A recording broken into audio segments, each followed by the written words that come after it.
Okay. I did a new recording. Because we're eventually going to re-upload this to somewhere. But yes, we have, and we also have, I don't even know, like, what I'm doing. Okay, so we are back on our March Caprice 5 bullshit, as we normally are. Almost spilled it myself, and that's fine. What we will do is we will open another tab here. Wait, first I need to think for a sec. Okay. Esper! There she is. We're gonna get into our March Caprice 5 playlist once again. God dang it, I keep clicking on the wrong thing there. But we are getting through our review, our March Caprice review. Gimme?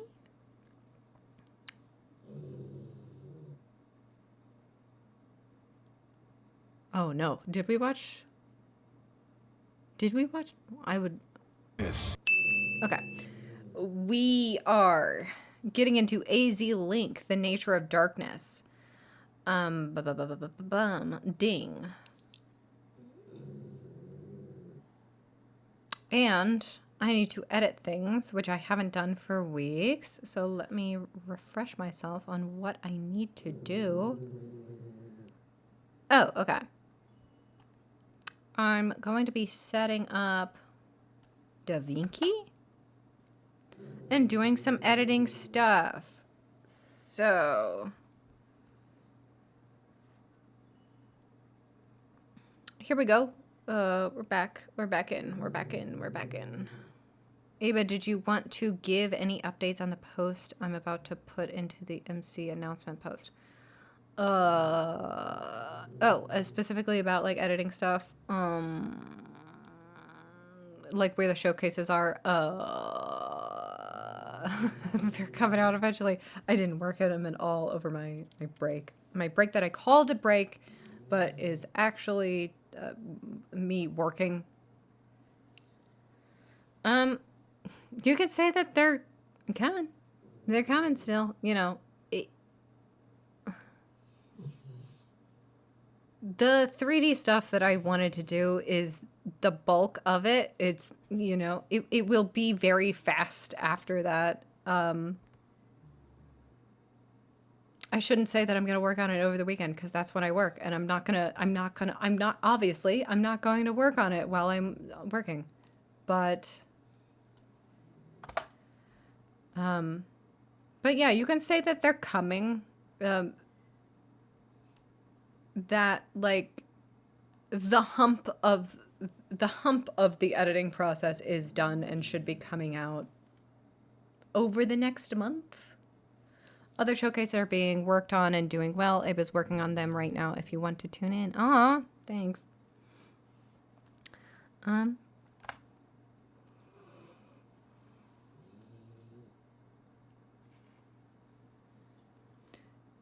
Yes, so I believe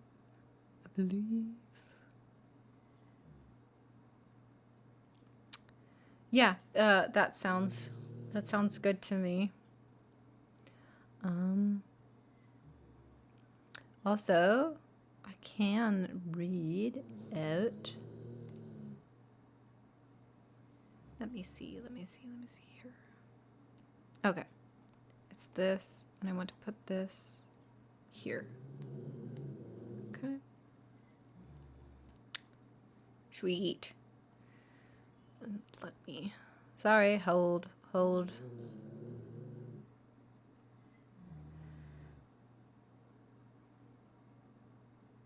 where'd that go? Okay.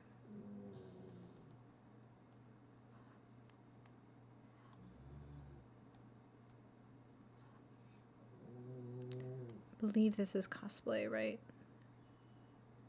Oh, I do still need to do... Oh. Yeah, we will eventually do an open. We will eventually do the opening, right? Chain will still do an opening once like the visual novel kind of has like the first chapter to go out or something. Or maybe the prologue should be the entirety of the visual novel in video form if we want to do that. I don't know. Why is this so small? It shouldn't actually, it shouldn't be that small.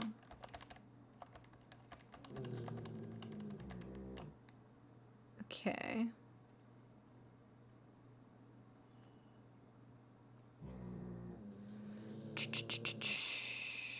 Let me see here. Ooh. Thinking about Jesse McCartney doing Judge Judy again. Oh, okay. So that one's Bastardo. Final mix. Here's oh.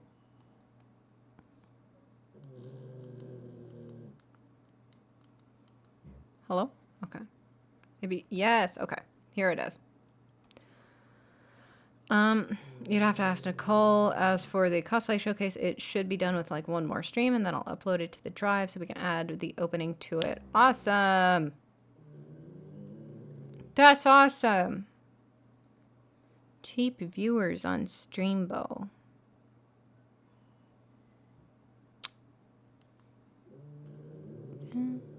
Okay, I'm doing my first ever like moderation. Hold on. Here we go.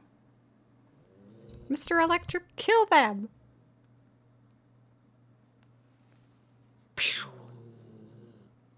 Wash out. Fastest draw in the West. Took me like 3 whole minutes. So this is not this. How do I, what is, I've forgotten how to edit. It's been so long. Is it Alt X? Okay. Perfect. Uh-oh. Okay. So we did a redux of this. Oh no, but it has different.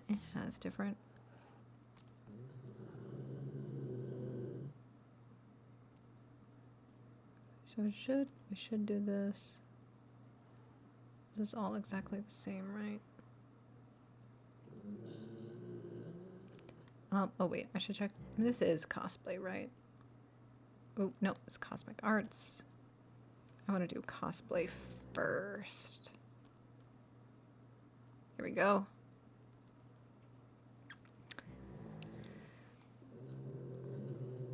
Coolie. Okay. So I just got set up. Oh no, now that we're doing a different program, we have to... But we are also going to continue. What are we going to continue? We're going to continue watching Darkness and stuff like that. Come in. There we go. You. Your patience is very much valued. Don't think that your patience is not being valued here. While I adjust every single one of my windows.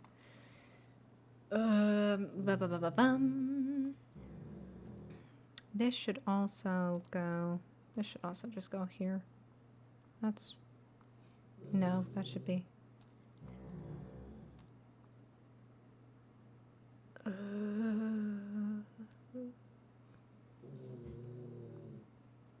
Okay, and then we also want to do.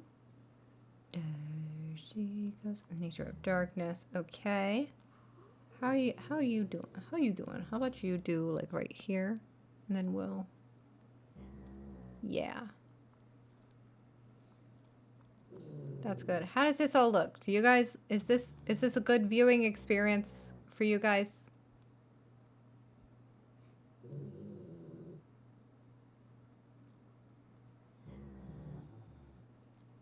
How's that? We're going to be watching AZ Link's The Nature of Darkness. We're going to subscribe and like. Beautiful. Okay. I'm going to turn this down. While we get this a-going. So that's cool. Here's AZ Link. This was a good one. Hello, YouTube, and happy March Caprice. Happy March Caprice! Last year, I celebrated this nerd holiday by streaming Kingdom Hearts 2 while dressed as Axel. If we're talking like the Descendants version of Hades, daddy. That clip? Really? Whatever. Anyway, this year, I'm going to take a small break from my Celebrities in Kingdom Hearts series to celebrate with my other media outlet, YouTube. And now that I'm finished with my nervous rambling about myself, let's get into it. Kingdom Hearts, as a series, has a good many unanswered questions. Where did Kyrie's original Keyblade come from? Yeah. Who are Luke's endemics? What did Sora's mom make for dinner? How is Goofy alive? However, there's one that I don't see anyone asking. Probably because everyone is so focused on who the Master of Masters is. Even though he's most likely just going to be a brand new character that our Lord and Savior Tetsuya Nomura and his team of Archangels are going to retcon in to make it seem like he's been there the whole time, despite Nomura flat out stating that he makes this crap up as he goes. Digressing aside. I'm crying. The Descendants versions of Hades. Daddy.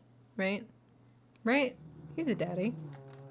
Descendants. Hades. I trust AZ Links. Oh. Maybe I shouldn't have. Okay. If that's AZ Link's thing, that's fine. No. The levels to turn a cartoon into a live action thing just to turn it into a cartoon again, that's so stupid. That's so stupid. He's a guy. Yeah. Listen, hey, I'm not here to yuck anybody's yum. I'm not here to kink shame. If that's what if being a guy is what gets you off, you know.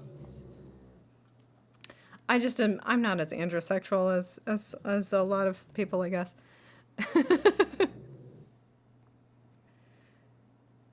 The point of this episode and question/theory that I'm proposing is thus. Why is it that in Monstropolis, scaring people is discouraged and seen as the power of darkness, while in Halloween Town not only is it not considered to be the power of darkness, but actively encouraged? Or when Terra gets angry, he starts channeling the power of darkness while saying, "I will not let you hurt my friend!" But when other characters like Nicholas M. Mouse get angry and say, "They'll pay for this," it's perfectly fine. One of these phrases seems a lot less severe than the other, and yet the far milder statement is the one channeling darkness.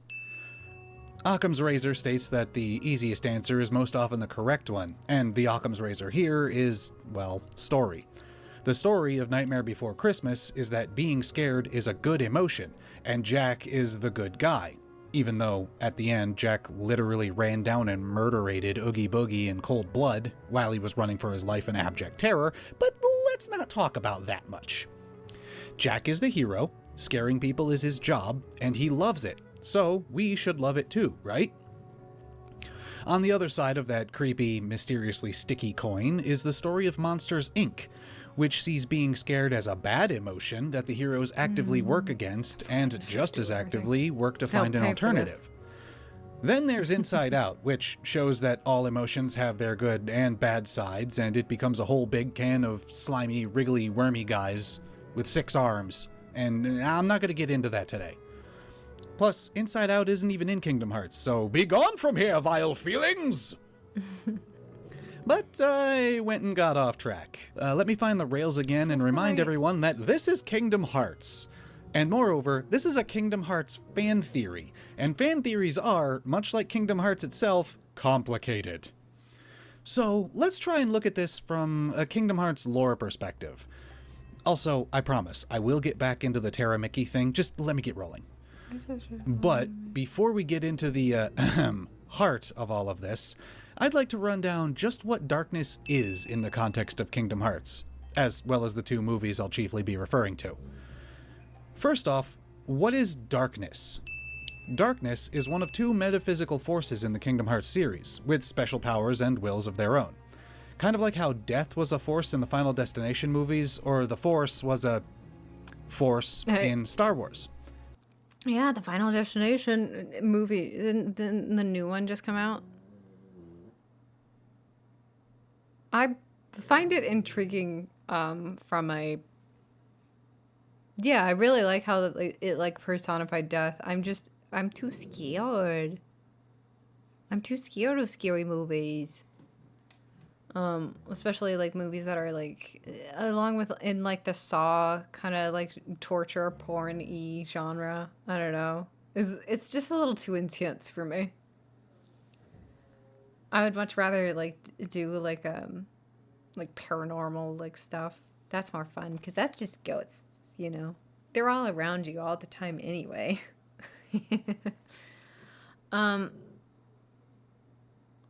Yeah. It like I do love this like metaphysical talk of like how light and darkness is like forces to be wielded, but also forces that are influential on the universe itself. It's just cool. Something Final Fantasy joke. You mean it's called Final Destination? They haven't gotten there yet? Damn. Sorry, I read those backwards. Yeah. The final destination. Finally. I like to watch those movies through like people who are reacting to those movies, not the actual movies themselves. And because it's posted onto like YouTube, all of the like worst shit is like taken off of my screen.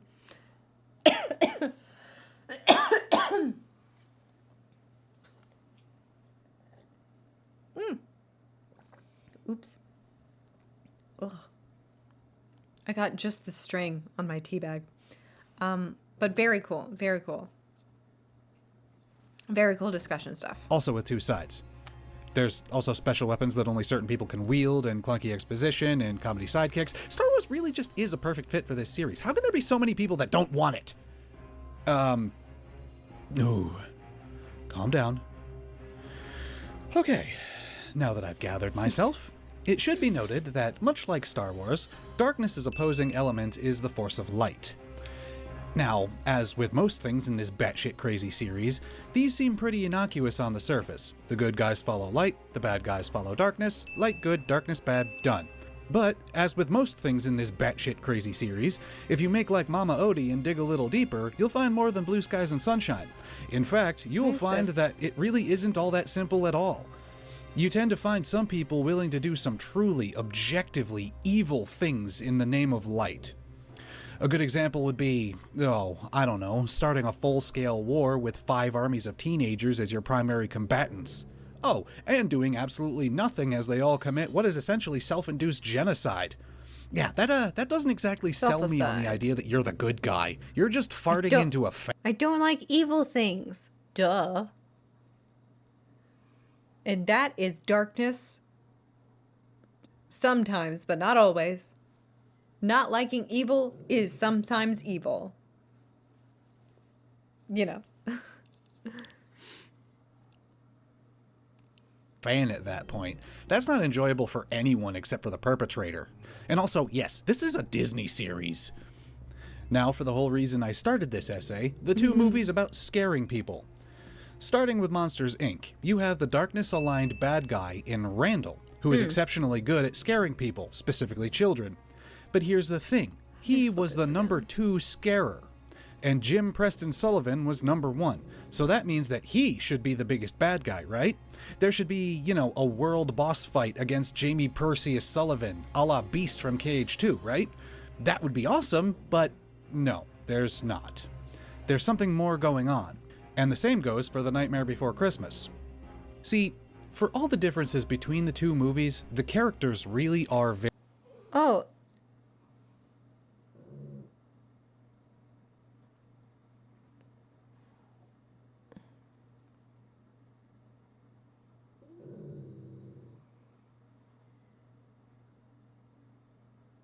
Sorry.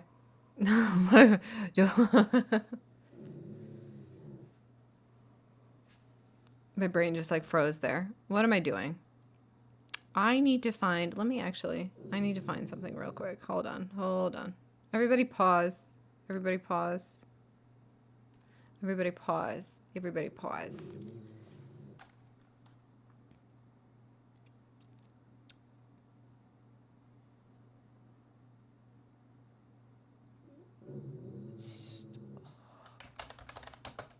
Color. God, oh my God, I can't work. I can't function. Oh God. Color corrector. I'm giving up. I'm giving up on that. There's a dog head in the background. Get alien voice pause. Where's my dog? Where's the dog? Where's the dog? Let me see. It's true. He's sleeping. Ooh, he's sleeping real good. He doesn't care one bit that Mommy's talking about him. That's Junior, if you want to say hi. His sister's also right beside him, but you can't see her. Get back to work, dog. What do you think? The rent's gonna pay itself around here? Okay. So. Let's get back to it. Darkness counter. We're Very similar. almost at You have the 13. hero, who is the best scarer, and the villain, who is also a particularly good scarer, but not as good or moral as the hero. So what gives? What's the Kingdom Hearts lore reason that these guys, who are objectively better at causing bone-chilling terror, walk in the light, while these poor unfortunate souls trip the darkness? Or why Sora threateningly asks if they're going to try to scare Boo? Fool, you already know people who scare others for a living! See, it's because Jack and Sully subscribe to the AZ Link channel, and heroes subscribe to this channel. Thus, they are more well-liked by the Kingdom Hearts development team. Sorry, I don't make the rules here. In any case, shameless shilling for myself aside, there is a real answer, and it can be found in, of all places, Arendelle. And it's told to us by the Queen herself. I'm the queen. No, not you. Queen Minnie? Not her either. Oh, we cannot see the screens. Are you Shoot. This is what you missed. even trying anymore? You know who I'm talking about. Put her on the screen. Thank you. Yes, There we are. her, Larxene. Yes. While talking about the nature of Okay, Elsa's how- I power, need- Larxene gives us this this needs to absolute be- banger of a lore drop by saying, Yes. Depends on how she sees it. If she believes her magic is darkness, that's what it will become. why is no one else talking about this? Larxene just explained so much with this singular sentence. She just revealed that darkness is only darkness if you believe darkness to be darkness. You heard me. That's a lot The of nature of darknesses. darkness is the belief that an action or emotion is caused by channeling or corrector. opening yourself up to the power of darkness. Now, let's apply this to Halloween Town. Oogie Boogie knows that what he's doing is inherently wrong. He believes that he's upsetting the established order and peace. Thing is, he enjoys it. To quote Eddie Brock from Spider-Man 3, I like being bad. It makes me happy. whereas Jack truly believes Yo, Oogie Boogie looking kind of bad though. Yo, she thick. that making people load You up their got, hey girl, you got bugs inside you? britches is a good thing. As the song This Is Halloween That's what I'm states, saying. That's our job But we're not mean in our town of Halloween. scaring is his job, but at the core of it, he's not a douchebag about it, and he remains a decent guy. And You got auto-modded for this. Got that bug fat butt.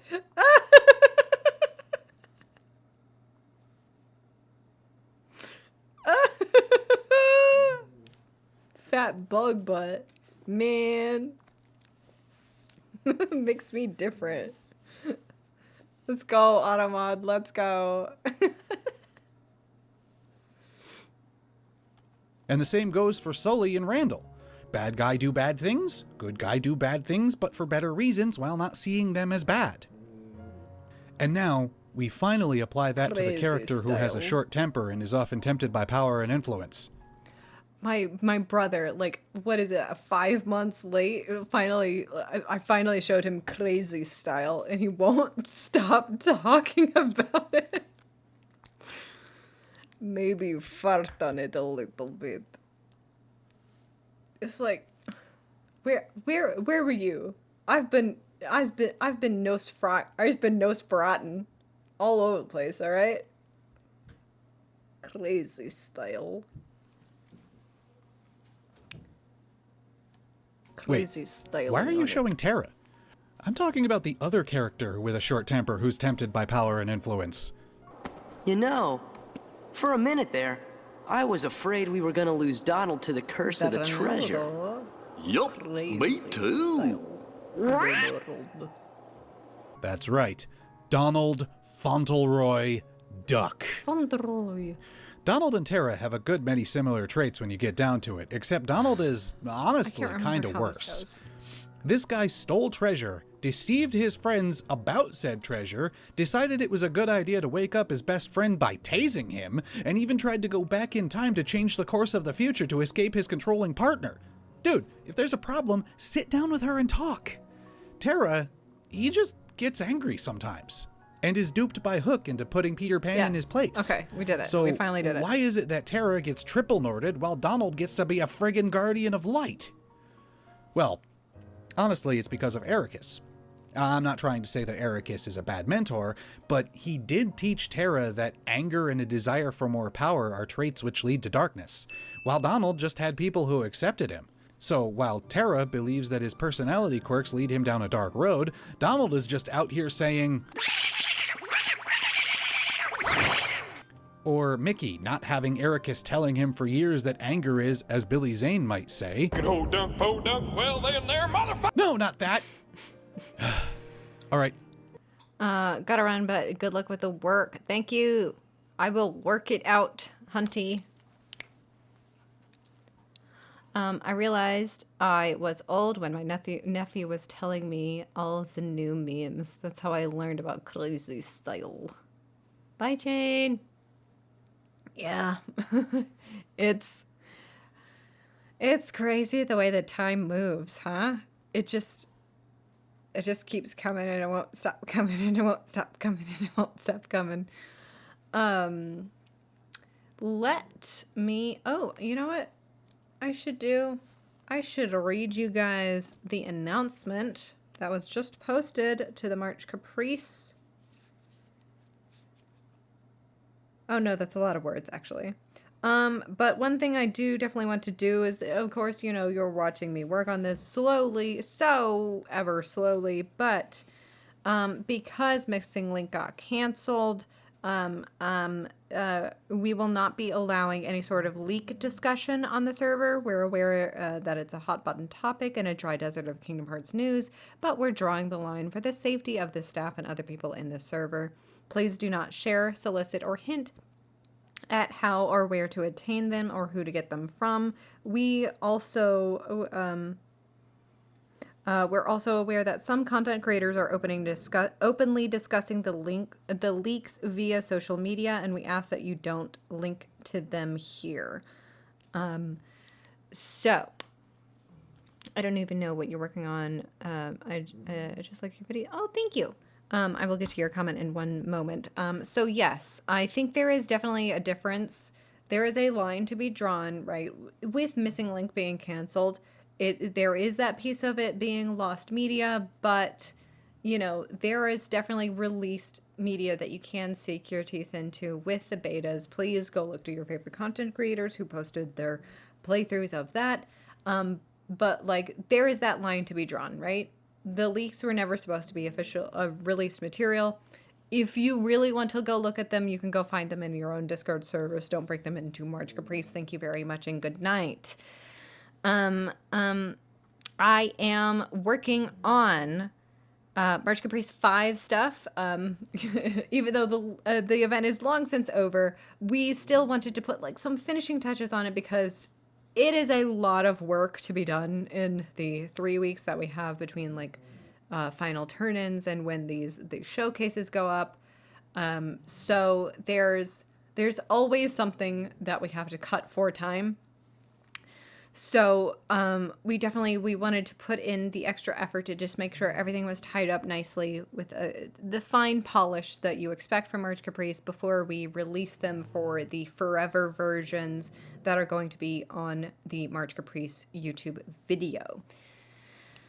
You know, hopefully you caught the live streams when they were being broadcast so you can like remember them, but you know, there will be a lot of final mixes in the showcases this year, so there's still new stuff to see, so when they get released, hopefully you tune in.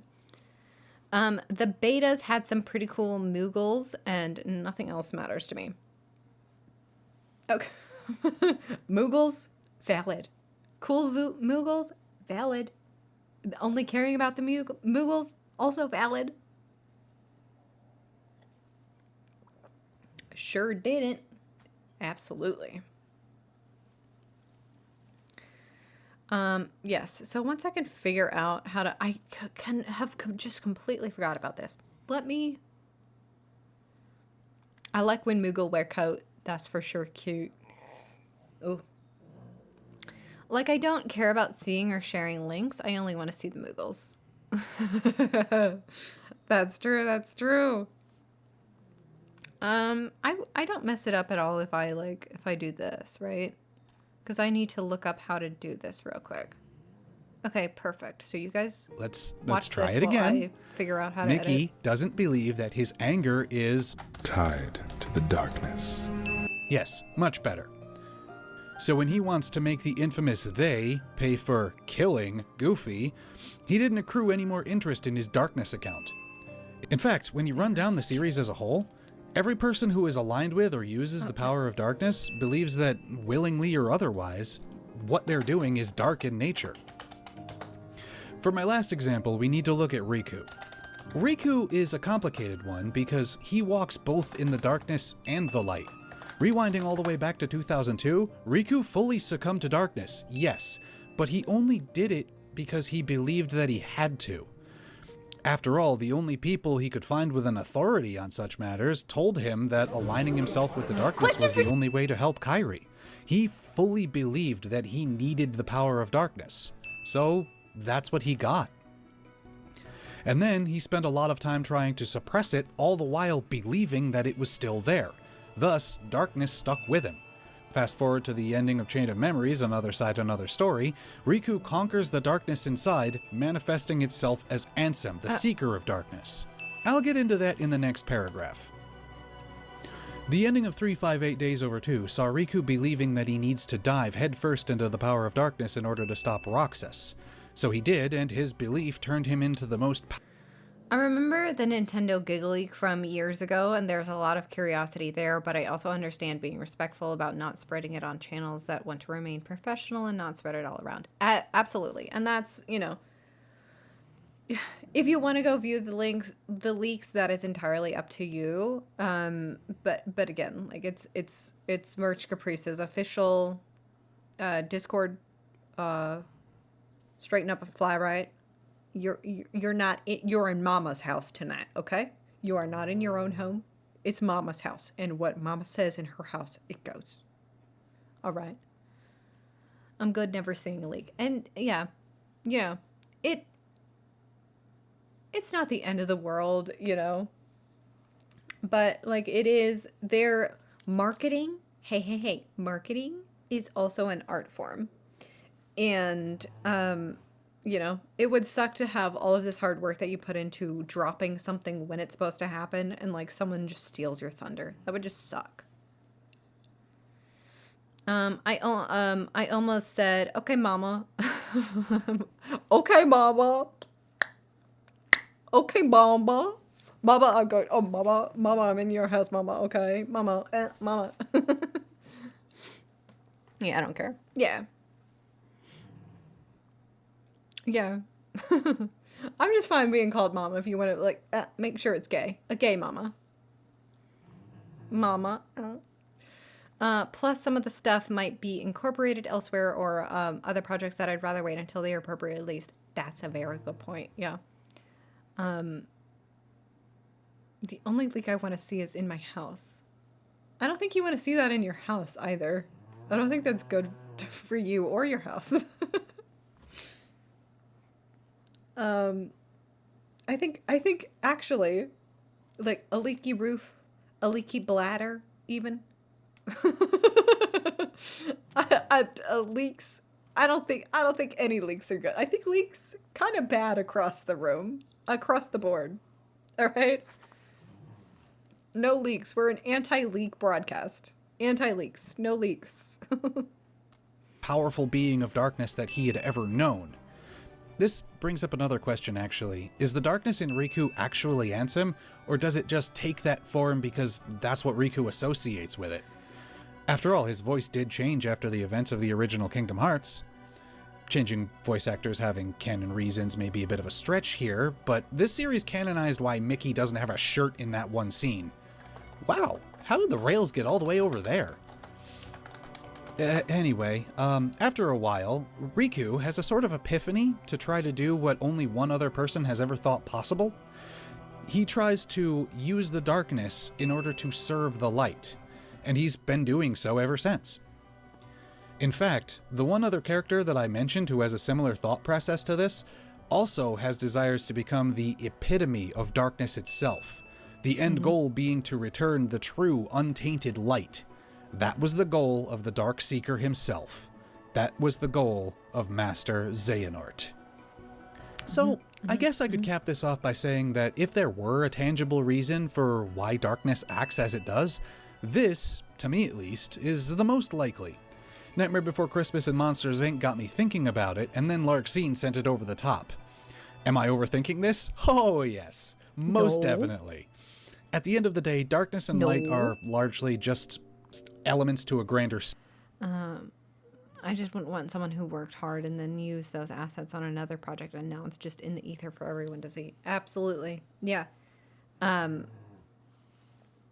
is a major part of just waiting for the official release. Yeah. Again, like it's up to you whether or not you want to, and I am definitely like being more lenient on this missing link leaks. Oh my god. Just because like otherwise I would be like absolutely not and never. But you know, it like it doesn't exist anymore, so it's like I said, it's up to you. It's up to you. It's whatever you want to do. Yeah, like edgy Disney art that was released for Epic Mickey, and a bunch of clowns were like, is this the real Epic Mickey? Some of the stuff is just internal, and artists may not want to get it out there yet. I'm also a very patient person about this. I can understand people want content, but I'm kind of blasé. Yeah. I think we are so content-brained and content-pilled.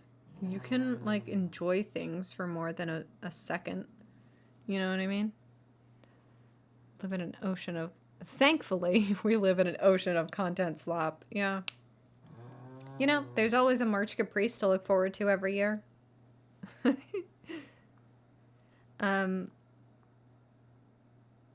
Yeah. Kingdom Hearts might be the thing that sustains me, but I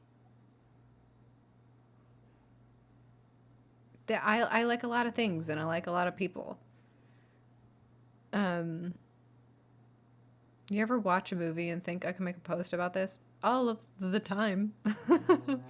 That's always, you know, me always be posted my thoughts about the stupidest shit, just as long as I can make a freaking joke or something, maybe. Freaking maybe. The movie that happened to me is the Jimmy Neutron movie. It's a healthy brainwave. I hate that movie so much. Yes, you want snore cam? Here's snore cam. Hold on.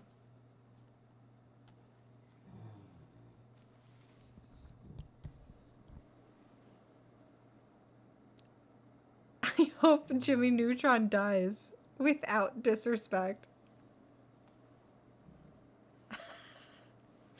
That's hilarious.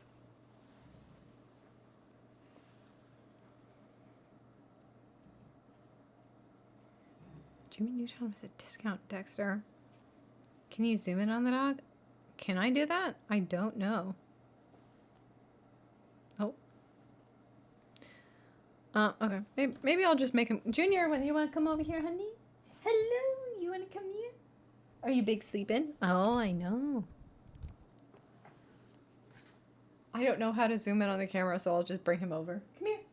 Can you come here, sleep on me for 1 second? Oh, come here, my love. Don't look at the spot on the carpet. Hello, you want to come up? Would you mind? Can I have a hug? Come on. Oh, so sleepy tired. You can do it. Oh, that might be as far as you get. Good job, honey. Oh, that's my beautiful boy. Look at that big friend. He's so beautiful and gorgeous. Oh, he's so sleepy tired. He loves hugging. Oh, he loves hugging mommy. Pick me up. Oh, God. Stella's so rude.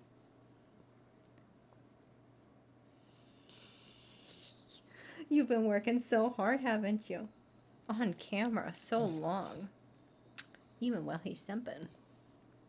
No, don't unfocus. Don't not focus. Don't not focus. Anyway. Let's keep... Oh, no. Oh, no. Why would you unfocus? How you doing, Stelly? Hi, baby. Oh, yes. Good, big slumping. All right. Big yawn. My cat just yells at me in the morning and shoves his face into my hand. Idiot. What an idiot cat. Idiot. Can't even jump up on you. Only knows how to push his head. All cats only know 2 things. Beg for food, eat hot chip, and be by.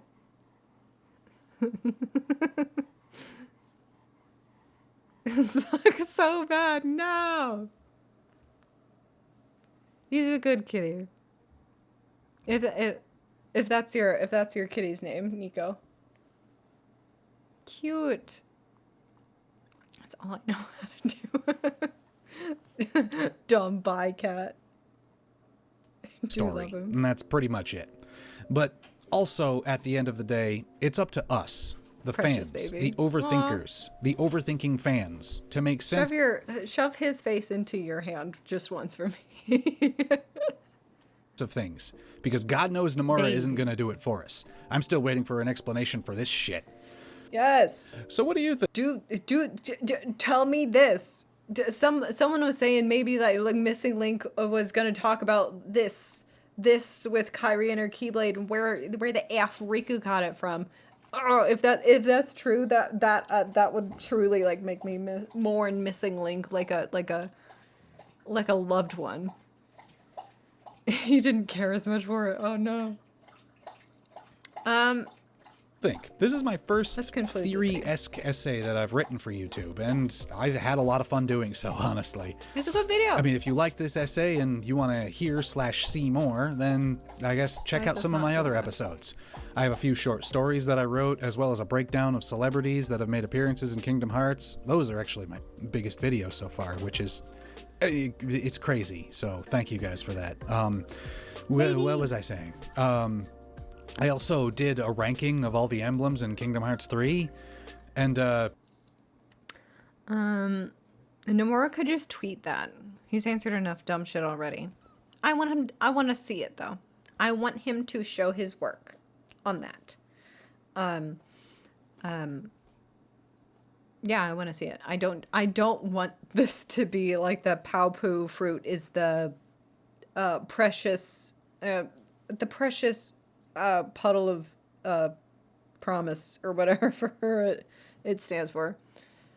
All right, have a lovely evening. Good luck with editing. Thank you. Maybe I will eventually get to this. And once I just remember how to do this. Thank you so much, Vodka. I hope you have a great night. Bye. Bye, bye, bye. Also, while you're there, hit subscribe, I guess. I mean, subscribe. I bet you can. It's sneaky. But hey, really, thanks for checking this out. It truly does mean the world.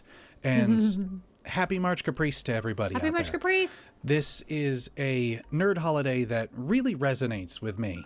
I first got into it last year, as I've said before, but it is so much fun to get creative and see what other people have also created.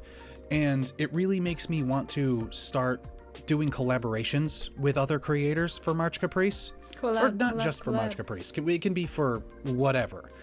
But yeah, it makes me want to be more involved in the community and not just be one guy sitting here with a microphone speaking into it sonorously to all of you, as much as that might appeal to me. But yeah, do you have a similar desire for collaborations or whatever else? Let me know in the comments and we can definitely figure something out. Discord or whatever and stuff. I'm gonna go now. Happy March Caprice, guys. I'll see you real soon. Make him work for it. LOL. AZ Link, this is amazing video. Loves it.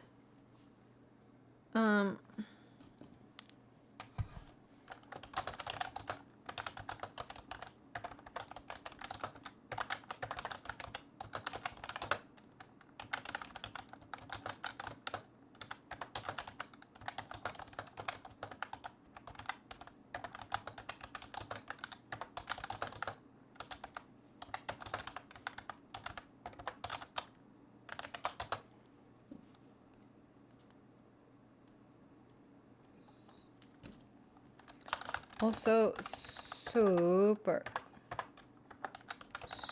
funny.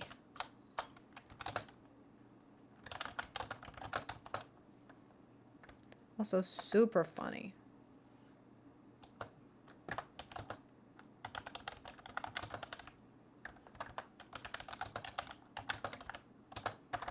A lot. Happy March Caprice.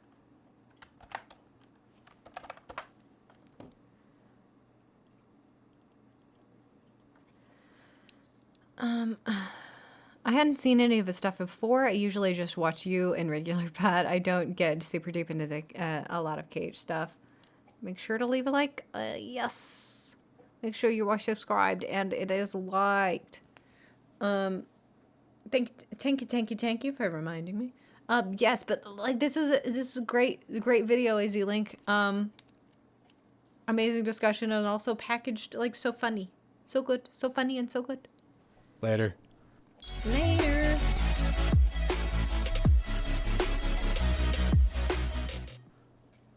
That's where the darkness counter got? Huh. Darkness.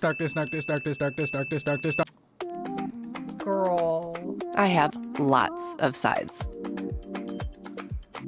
Kingdom Hearts battle stances are weird. Ooh, this one was They've really got cool, dramatic too. flair, but are they practical? Honestly, I wouldn't have thought so, until I realized something important. I have no idea what I'm talking about. I'm not a master fencer, nor have I ever sparred with anyone, so who am I to pass judgment on my spiky-haired brethren?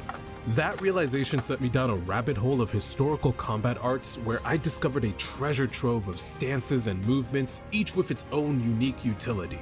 It made me wonder, what does it mean for someone to favor a particular stance? Why would a character default to a specific posture? In character design, even the smallest details can offer a glimpse into a character's mindset. So, what if we applied a historical lens to one of our favorite series? What might the battle stances of Kingdom Hearts characters reveal about their personalities and roles? That question has guided this series, and with each character examined, we've uncovered a lot of surprises. Let's run down them quickly for old time's sake. We began with Sora, the unshakable defender. whose stance aligns with Yahimai's longsword tail stance and the Wakigamai of Kenjutsu. Both only 38 darkness needs 3 times more. Spoke too soon. Erica says JoJo. Confirmed. reflect his Absolutely. defensive yet deceptively strong nature, daring foes to strike first so he can counter with overwhelming power. A testament to his role as the shield between danger and those he cares for. Next came Riku, the ambitious duelist, challenging the world through the High Ward, from Giacomo Degrassi's His True Art of Defense, a posture that prioritizes offense over passive defense. By holding his blade high and poised for a decisive thrust, Riku exerts constant pressure on his opponent, embodying his relentless ambition and refusal to yield. From Riku's relentless offense, we turned to Kairi, the aspiring guardian, whose stance mirrors Sora's, yet hinted at a style uniquely her own, originally resembling Yahimai's Fool's Guard or Kenjutsu's Geran no Kamae, a stance that emphasized deceptive counterattacks, fitting for someone stepping into her power after years of being protected. Also, the production on this is so good. Like, have you been seeing this? Have you been seeing like all of this going on? Instead, she now mirrors Sora, reflecting her bond as she carves out her own path forward. Roxas's stance, in contrast, was a furious display of loss and defiance. The dual-wielding Avenger. He follows historical dual-wielding practices by pairing a long weapon with a shorter one. Carrying 2 keyblades with symbolic weight, his combat style embodies his rage, his bond with Shion, and his quest for vengeance against those who manipulated them. And who could forget Axel, the blazing whirlwind? Whether wielding his chakrams with unconventional yet effective technique, or adopting the fluid, aggressive posture of Posta de Donna, his combat style is a perfect reflection of his fiery nature. This is so good. No, man. Like, this could have all been bullshit, but, like, this sounds so good. Yeah, it's the production on it is amazing. And also, a Champion Analysis, like, did, like, real analysis. You know what I mean? Like, real world, in-depth research. Like, it's stuff like you need to go to, like, the library and understand. Let me rephrase that. Okay. Unstoppable, ever burning, and always in motion.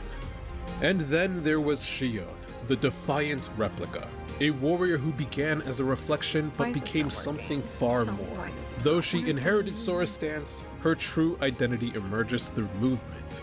By mirroring Roxas's aggressive fighting style rather than Sora's defensive nature, she proves that she is more than just a copy. She is her own person, forged through bonds and defiance. Shifting focus to Terra, the bound resolve. His stance reflects the tension between stability and control. Rooted in Giacomo Degrassi's Low Ward, a foundational guard, it represents his... It sounds like it could be made up or goofy, but it's presented so good. Yeah. There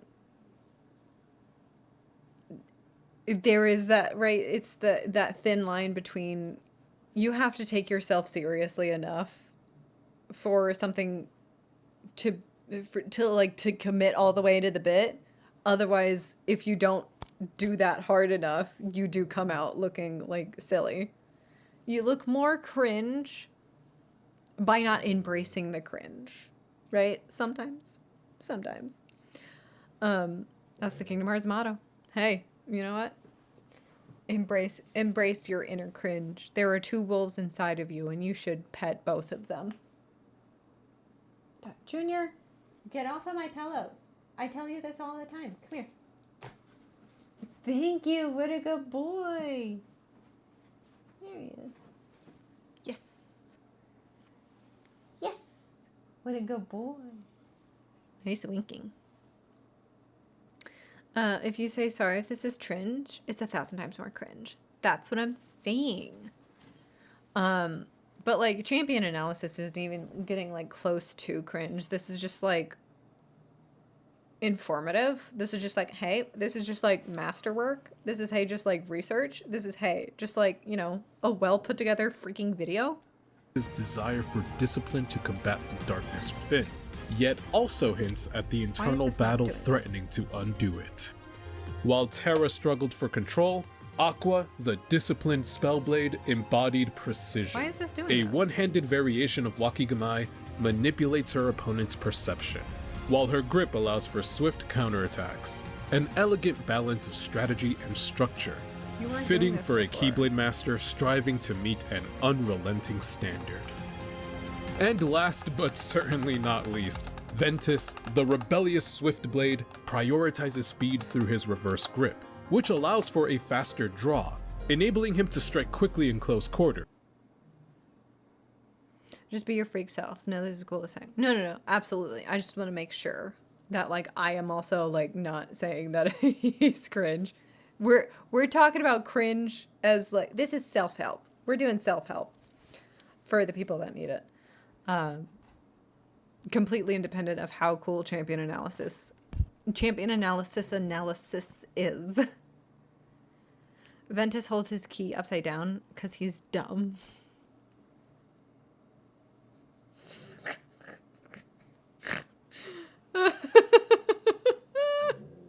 Though at the cost of offensive range. This choice aligns with his role as the fastest of the trio, and serves a symbolic act of defiance against the norms placed on him, mirroring his struggle to prove himself against expectation. Okay. Look how much we've learned. Start over. I'm so proud of us, and I'm eager to see how we end. So, hear me out.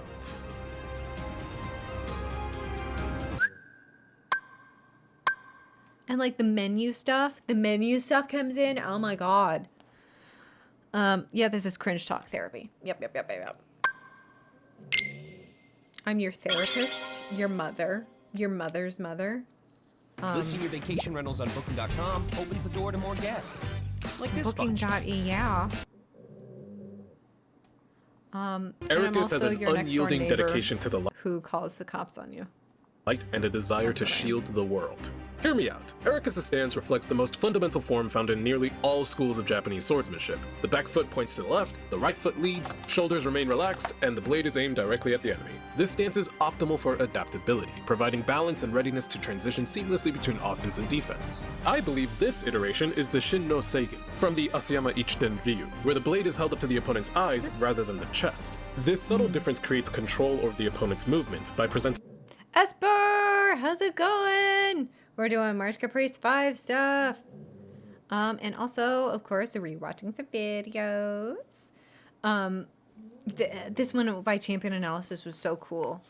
And like, this is now finally getting into like the meat of it. Oh, it's so cool, constant direct. It's so cool to see like actual like swordsmanship be talked about. Threat, perfectly matching Ericus's vigilant dogmatism. Ericus, shaped by the tremendous loss he suffered as a teenager, clings tightly to the teachings of light, relying on these fundamentals to maintain control over his world, including his students. He is deeply rooted in past tragedies, and his stance, while seemingly adaptable, ironically reflects his rigidity. As the paragon of light meant to guide those lost in darkness, Ericus remains unaware of the shadows he casts in the process.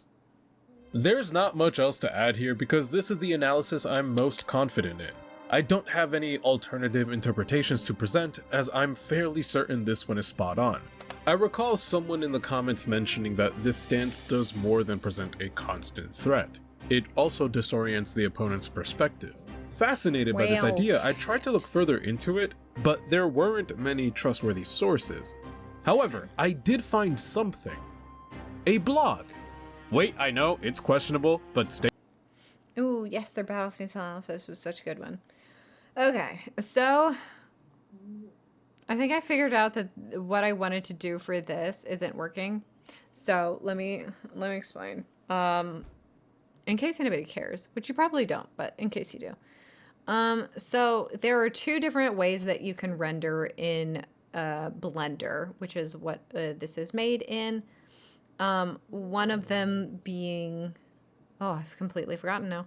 One of them being cycles, which is much more upscaled. As you can see, there's like, I did a lot of work in the texture of these gemstones. But the other way that you can render is in, it's cycles and Is that, oh damn, yeah, I made a smoothie. Here's my smoothie.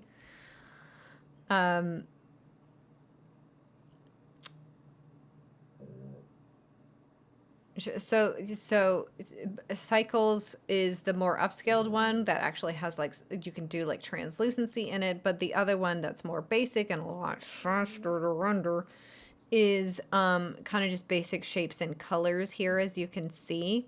And that's what I did for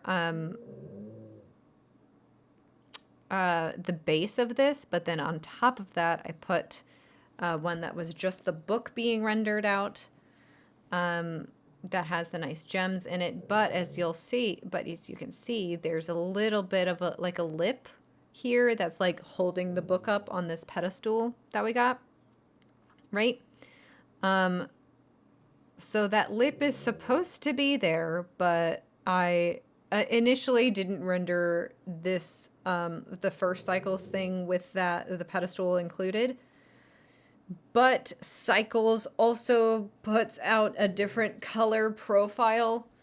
So even though this is the same blue, this pedestal here, when it's in Cycles, it's much, much darker. So I might just need to like mess with the color values and then re-render this part, which is like, this is, how long is this? This is 15 seconds. Oh my God. It's like 25. This is 20 seconds of footage. It took 5 hours to render. More on a hotter day. Because, heat never helps a computer.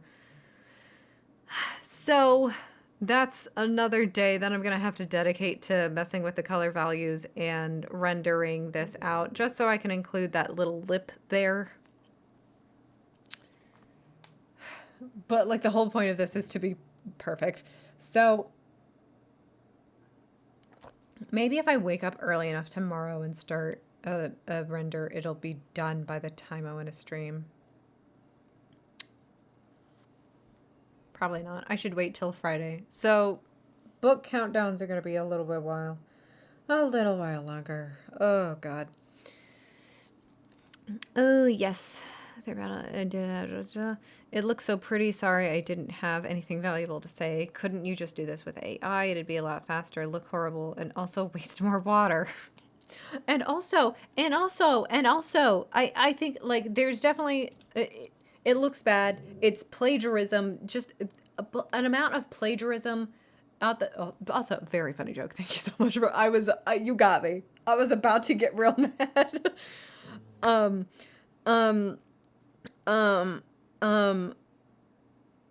Also they're environmentally damaging. Plagiarism on a scale that like the human mind can't even comprehend. It is like hundreds of thousands of hours of people's stuff being stolen.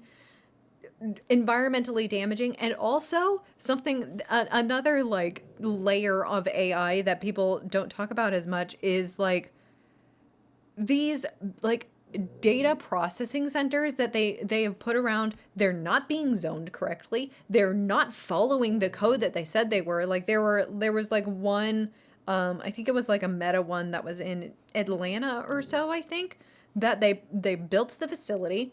They told them they were going to have 15 smokestacks.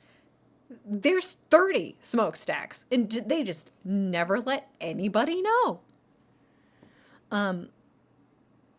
One of my favorite layers. It's fucking ugly. Yeah. And like the people, and of course, because they're not like regulated, of course, they're not following any rules. Of course, they're not doing this to help anybody. They're just doing it to line their own pockets because that's all they fucking care about. That is the only motivation that they'll ever have, is just a number next to their name. You can't even spend any, anyway. I hate those people. I hate tech bros. I hate billionaires. I hate them. And they're not being zoned correctly. They're putting them right next to residential areas, and all of these residents are just having these strange, weird symptoms of like headaches constantly. They're being hit with like the fucking Cuban ray. the they're being hit with Havana's syndrome. Mark Zuckerberg is giving these Americans Havana syndrome, and no one wants to talk about it. I feel like I'm delaying this further. No.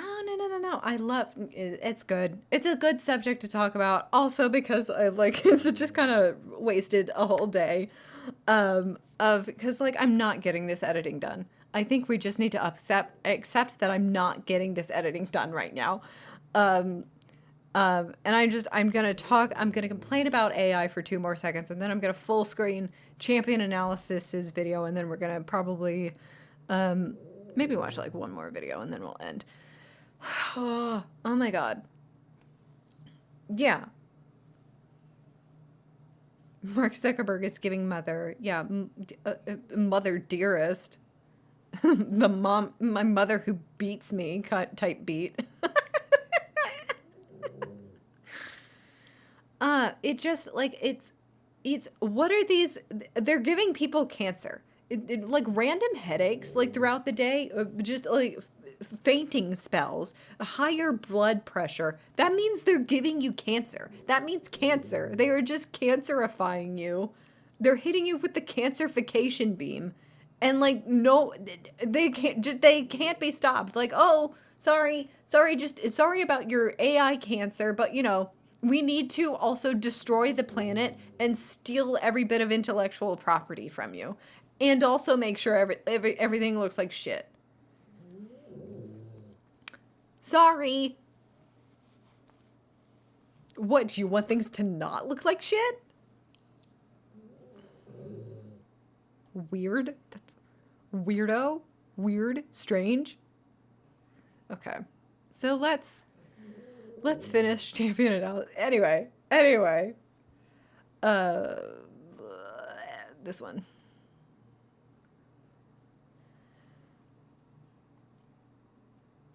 I'm having a hard time. Let me scooch this over so everyone can see things.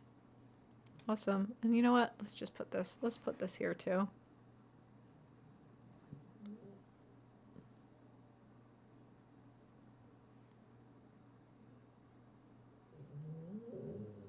Yeah, you know, one day I'll figure out how to stream, maybe.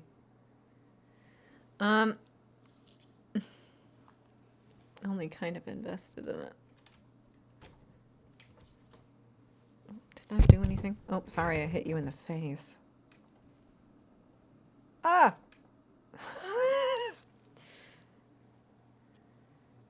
Stay with me here. On the website Classic Martial Arts Research Academy, I found a blog post titled Seigen no Kamae.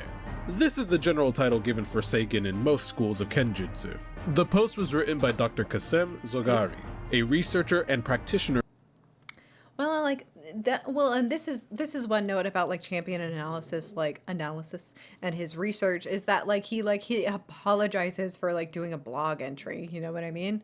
Like that is dedication. Especially to try and like make sure to check your sources and stuff.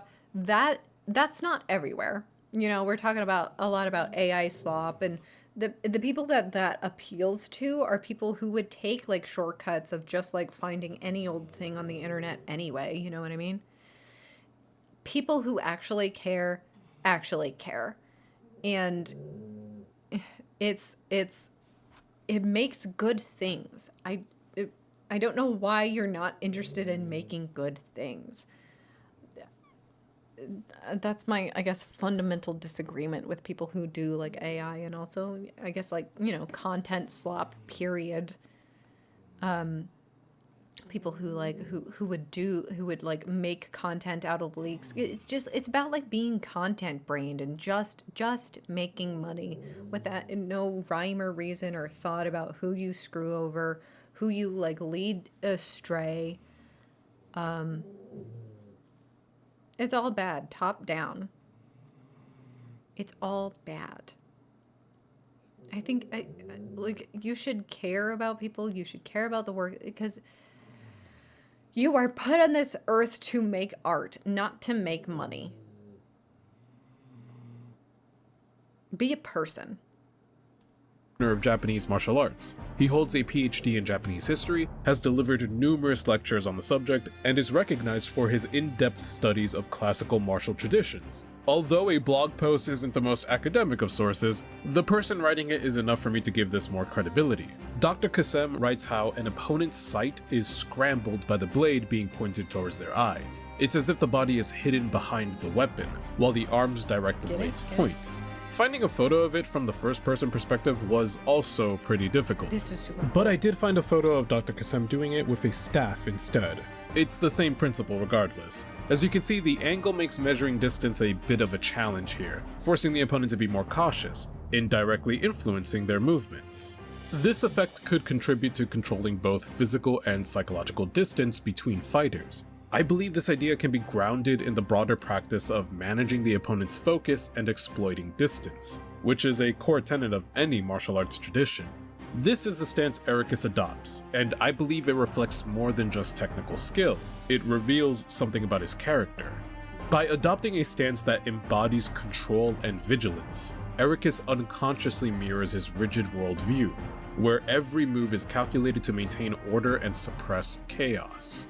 Just as And this is also like there's a lot of work and a lot of like character, the way that like characterization is expressed through like even something that you would think that as obscure as like a battle stance, there is thought put into that, right? It's not like AZ Link was talking about like, oh, how like he's going too deep, he's thinking about it too hard. No, like you are supposed to think about it this deep, you are supposed to think about it this hard, because someone had to put that in place. Someone is looking for you to see it.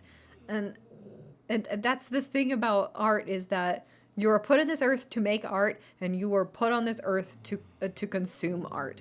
And consuming it means that you dedicate as much time and energy that someone puts into making it.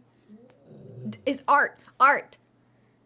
God, honestly, AI slop and content farms are all just so soulless. Like, show me the human soul and make things with sincerity. Exactly.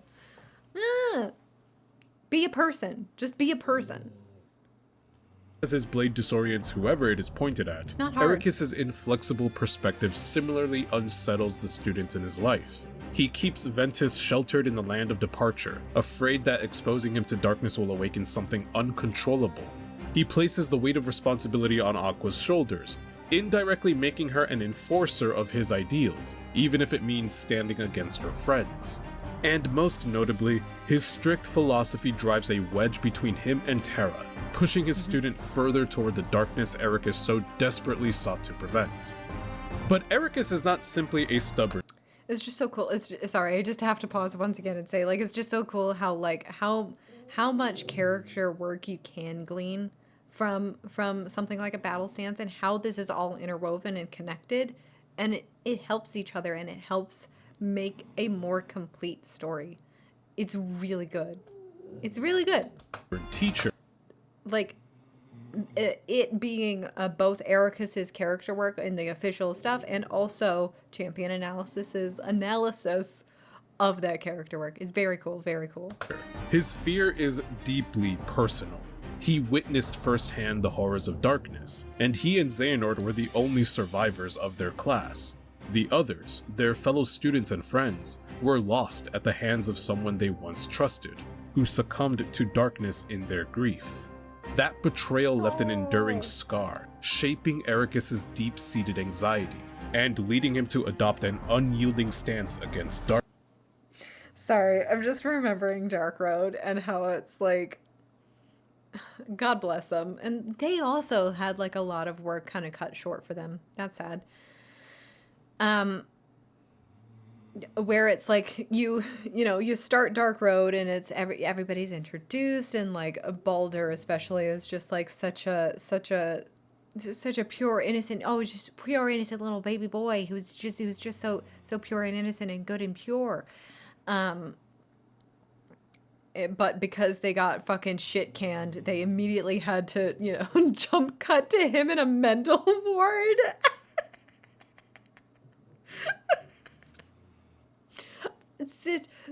I swear, there's a lot of very unintentionally funny implications even of the Kingdom Hearts series, like Strelitzia being Pan. Thank you very much. But like that, the unintentional comedy of sweet boy, good boy, pure to mental word in one step. Just comedy gold. Comedy gold. Darkness. His swordplay seeks to command the battlefield, while his actions as a master aim to dictate the paths of those he mentors, further reflecting his struggle to move beyond the shadows of his own past.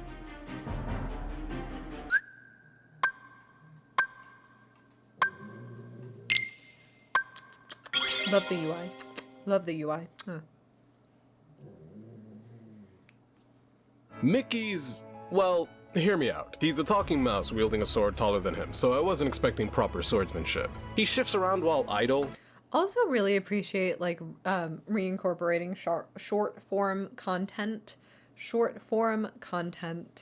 into longer form content.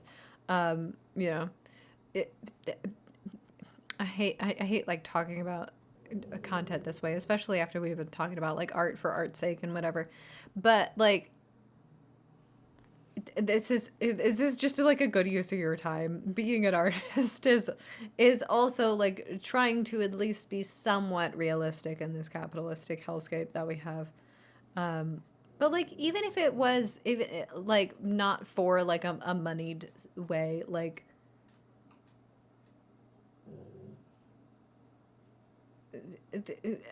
there, like I do love my TikToks, right? We talked about at the beginning of the stream. I do my time Zillow scrolling. I do my not Zillow scrolling, sorry, TikTok scrolling. So I love shorter videos. It's, you know, is it rotting your brain? Is it rotting your attention span? Sure, probably. But there is an art to that too. It takes a lot of effort to be funny within the confines of like, you know, like with Vine, right? Like be funny under 6 seconds. That was cool. That was fun. That made good jokes from a restriction. And like being informative, being funny, being snappy, knowledgeable within this shorter time frame that you would get with like a TikTok, that is also a skill to use. And it's still your work, so incorporating that into your longer videos is a good use of your time and a good use of your labor. I think AI gets back to cringe. I'd rather see something that a real person makes that absolutely sucks butt versus something a computer vomits out using Getty images. Yes, it is greater to have loved and have lost than to never loved before, in the same way it is greater to have tried and failed than to have never tried in the first fucking place. You absolute fucking bottom feeder slop slug. You're a sea cucumber. You're not really a person. Because when you fail, failing is in many ways, because we're in our therapy session, right? And failing is in many ways a lot more informative, teaches you a lot more lessons than succeeding sometimes. That's how you get better, by failing. Better to have cringed and failed than to make something with 6 fingers. Exactly. Usually holding his blade behind him, and he's an antsy little guy who spins through the air most of the time. This one was Let's talk really about cool. spinning, though. It's generally a bad idea. The sword should lead the body, not the other way around. Spinning puts your body at risk, moving toward the opponent before the sword does. Leaving the blade extended, like Mickey, slows you down and weakens your strike. To get more force, you'd have to rotate faster, pulling your arms in and extending them just before the attack to generate any power. For a typical swordsman, it's not a practical move for offense. But Mickey is a sorcerer sword mouse with one of the most overpowered weapons in fiction. Enemies will be left baffled at how effective these unconventional moves are, because Mickey, Donald, and Goofy are walking absurdities surrounded by a cast that takes itself way too seriously. Bow that Final Fantasy haircut before the king! I had fun with this one. Initially, I drew a blank when trying to figure this out, so I decided to turn the whole thing into a joke, fitting for the cartoon origins of our king. Trying to make sense of a rubber hose cartoon felt even more challenging than analyzing the rest of the cast, so I focused on one key aspect of Mickey's combat: spinning. The majority of his combo string is just spinning, whether on the ground or in the air. I mentioned before that spinning is generally a bad idea in combat, but allow me to elaborate. Spinning wasn't so taboo that it was never. But this is like really cool, especially, you know, style versus substance here. Is like when you do take the aesthetics over technical actual swordsmanship, like with Erica specifically, like we saw how like actual swordsmanship was used to build his character out more. This almost, by not being realistic, by leaning so heavily into the aesthetics of like what would Mickey Mouse fight like, and it to be a bunch of spinning, and that being not actually a good way to fight in the real world. Of course, like, it's just fun. Sometimes you just have to have fun, and that could also be indicative, so much more indicative of character also, right? To be impossible. That's really cool. I'm taking my niece to get ice cream. She asked if she could get a large. What do you think?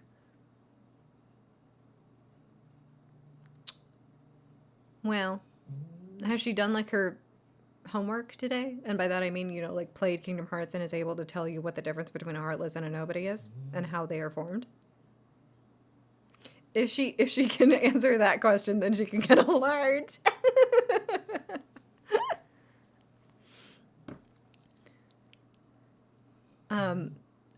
I hope she enjoys it. Tell me what flavor she's gonna get. Done historically. Robin's Swords highlights how long weapons like great swords could incorporate spins to deal with multiple enemies at once. In those situations, your back is going to be turned to someone no matter what position you take, so spinning allowed you to shift focus while maintaining movement. I love orange sherbet. Oh my god, I love orange sherbet. That was the ice cream that my grandma always gave me. It's a very summer ice cream. Well, ice cream is usually like a summer treat, but like even more so with like orange sherbet.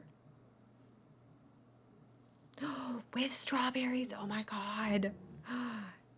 Yes. I hope she enjoys it.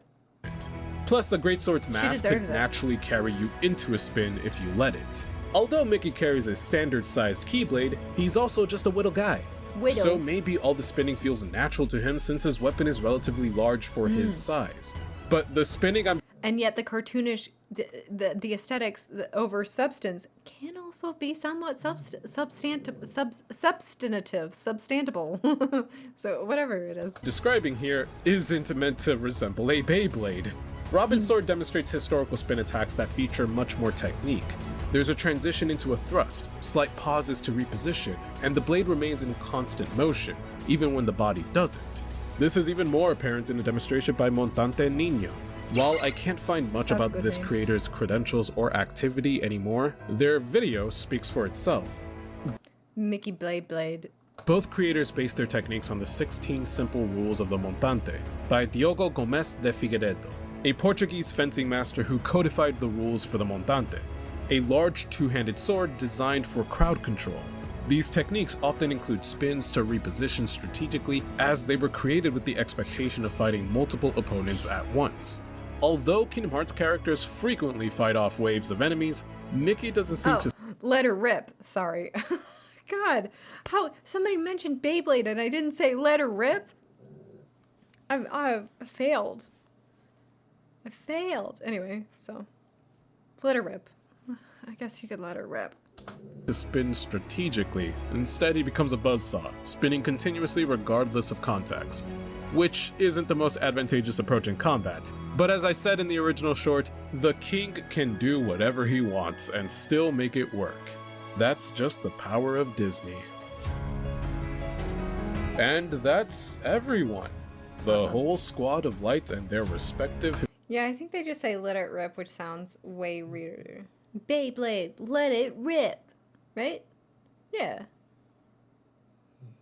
Let her rip. Mama, the girl boss version, let her rip. She can rip whatever fart she wants in the mother toilet, okay? And she can not wipe if she wants to. Historical swordsmanship. I can't possibly be forgetting anyone else. Except the dynamic duo, the ride or dies, Sora's day ones!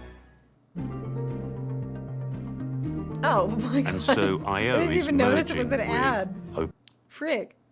Goofy's shield is a symbol of his unshakable role as the steadfast protector.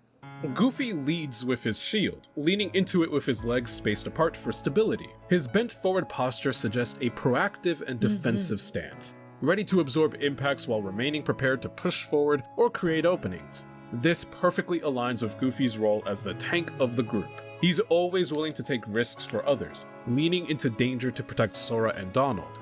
Goofy's shield is a standard round shield, a design with a long history of versatility. Scala Gladiatoria enlightens us on the round shield's advantages that made it a universal design. Its circular shape provides excellent mobility and causes opponents' weapons to glance off its edge, reducing the likelihood of leaving one's guard open. Round shields were often paired with a weapon, creating what was arguably the most effective dual-wielding strategy in history. However, Goofy doesn't wield any additional weapon alongside his shield, no swords or other armaments. This suggests that Goofy prioritizes defense above all else. Or perhaps it's because Goofy himself is the real weapon. Great music in this video too. I gotta say, very nice. Just very nice. And it feels all epic, especially with like the battles that we're doing with our stances. The man is a walking missile, capable of generating such immense centripetal force when he spins that he effectively becomes a tornado. This ability complements his role perfectly. Goofy is a knight, and his selfless bravery makes him the team. I don't think I had put that together until now. Like Goofy, like sacrificing himself to die, with the Rock and Mickey. Because he is the knight. He is the guardian. He is the defense. You know, that makes so much sense. See, character work and your battle stance. It's all connected. Someone has put some effort into it. You should put some effort into learning it, analyzing it, absorbing it, consuming it. Team's ultimate protector. Historically, shield bearers played a crucial role in guarding their allies and absorbing enemy strikes, as seen in formations like the Roman legionaries' tortoise formation, or the Greek phalanx. These strategies enabled soldiers to endure intense enemy assaults while advancing as a cohesive unit. As the team's shield bearer, Goofy embodies the backbone of any defensive formation. His choice of weapon reflects his steadfast loyalty and unwavering commitment to his team. Donald Duck is a wizard, so there's no historical fencing information for me to draw from here. Instead, let's focus on his weapon, the Mage's Staff, a tool through which he channels his magical power. Historically, objects like scepters and staffs have been powerful symbols of authority, control, and leadership across cultures. For example, the sovereign scepter with cross, used in British coronations, represents the monarch's divine rights and supreme authority. It's a physical manifestation of the ruler's sovereignty and role as the head of state. Similarly, in ancient Egypt, the Waz scepter was a prominent symbol of the pharaoh's divine authority. Its design incorporated Egyptian imagery that conveyed power and the pharaoh's responsibility to maintain order, justice, and harmony in the land. Perhaps a more universally recognizable example is the staff of Asclepius, associated with the Greek god of healing. This serpent-entwined rod has become synonymous with medicine and health, a symbol still used by healthcare organizations today. This connection is especially fitting for Donald because, as an observant Kingdom Hearts fan knows, Donald does heal you. All you have to do is set the right command in the menu. Donald slander will not be tolerated here. The imagery behind Donald's staff goes beyond mere functionality. Like the historical depictions of scepters wielded by monarchs and divine beings, it symbolizes both his magical prowess and his unwavering commitment to maintaining the natural order. Among this tree, Isn't there like in like Japanese mythology, isn't there like a scepter, like the three Weapons. 3 items. Like there's like yes.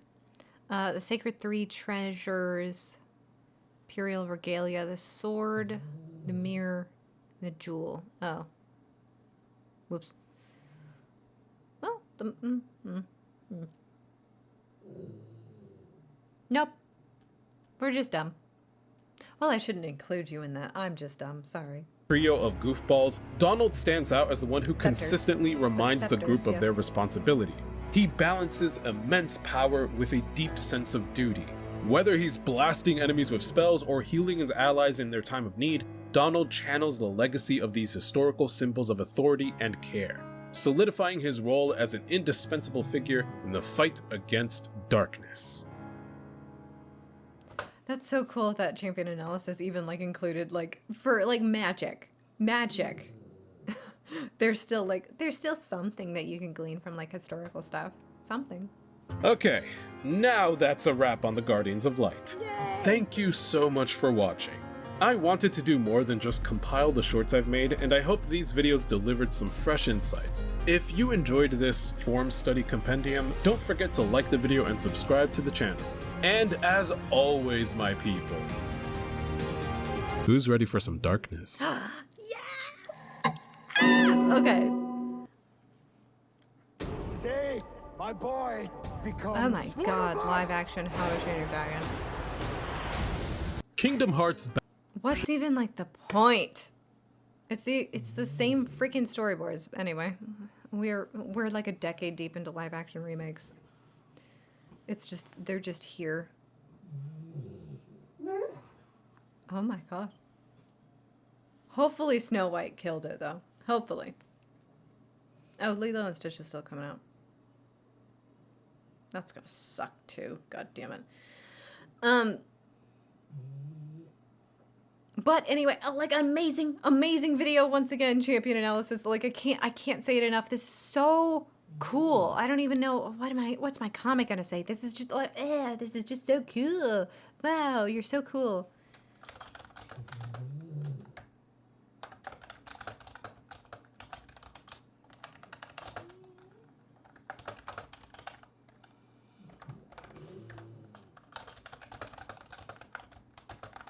Well, this is so well researched. Ooh, that's gotta be a... unlike it and then like it again. That's a fun joke. That actually, I think that like...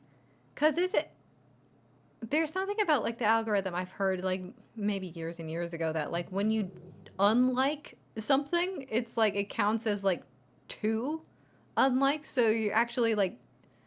you're disliking it basically by unliking it instead of like just taking the point away. It goes 2 points back, right? So liking it adds 1 point, disliking it subtracts a point, but unliking your previous like subtracts 2 points.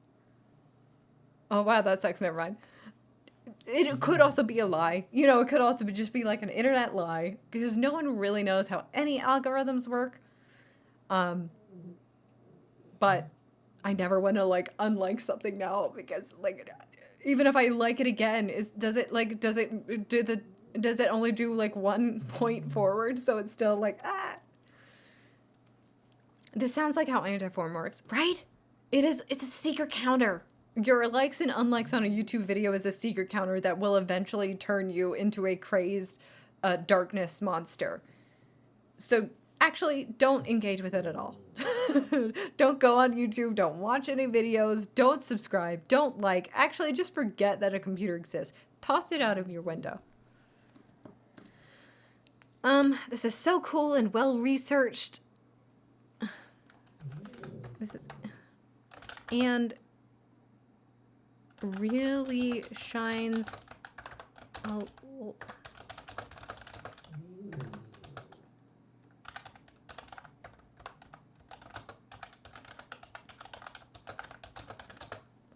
Excuse me.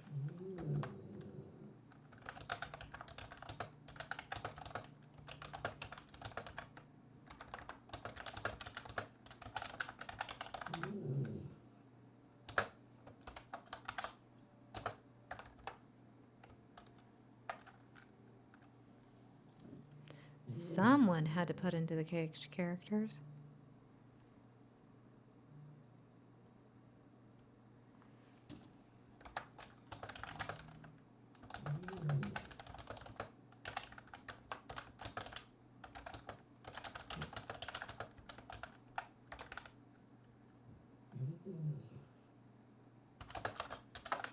Happy March, Caprice. Oops. Oops.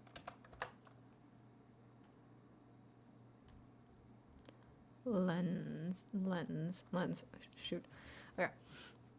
And this is so cool. This is such a this is so well researched and really shines a light on the deeper character work that someone had to put into the cage characters during the development of their battle states. And it's so cool to view them through that lens. Happy March Caprice. Okay. Yes. Amazing, amazing video, champion analysis. Thank you so much for participating in March Caprice. And we still got plenty of videos to get through. We're getting down there. But we got plenty of them to see. I'm so excited. Oh, Esper's video will be tomorrow. But yeah, didn't get a lot done today, but I talked a lot, and hey, that counts for something, right? That's something, isn't it? Talked about news, you know. We got to see Jesse McCartney lip sync to Judge Judy, and that's important, and that's newsworthy. You know what I mean? But yeah, there is a lot of stuff still left to do, and we gotta bang these out. I have to finish them, and they need to get done. So we'll be back tomorrow, and we'll be back to getting them done. I hope you have like a great night, and I hope you enjoyed your time here. Hey. But let's see what's going on. Let's see what's going on around the Twitchosphere. Hey, hello. Let's see. Is anybody still alive? Still alive. Radiant Gardeners are doing KH3.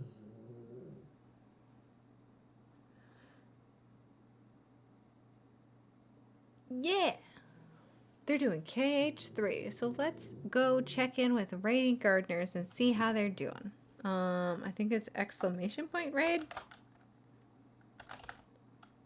Or is it raid exclamation point? No, it's slash. I'm dumb.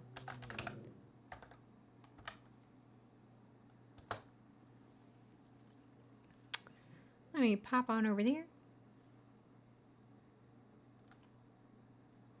They're doing more of their critical split controller playthrough. They're in Monstropolis. That's what you're doing, and that's where you're going. It's what you're doing, and it's where you're going. I hope you have a great night, a great time, a great day, you know, wherever you are. And enjoy the Radiant Gardeners. They're fun. They should be nominated for MDAs this year. I'm probably going to vote for them. We'll see when nominations come out, though. They need to come out. Ooh. All right. Have a great night, and I'll see you later. Yes, it worked. Okay. Have fun, and bye-bye, and have a great night, and see you later. Bye.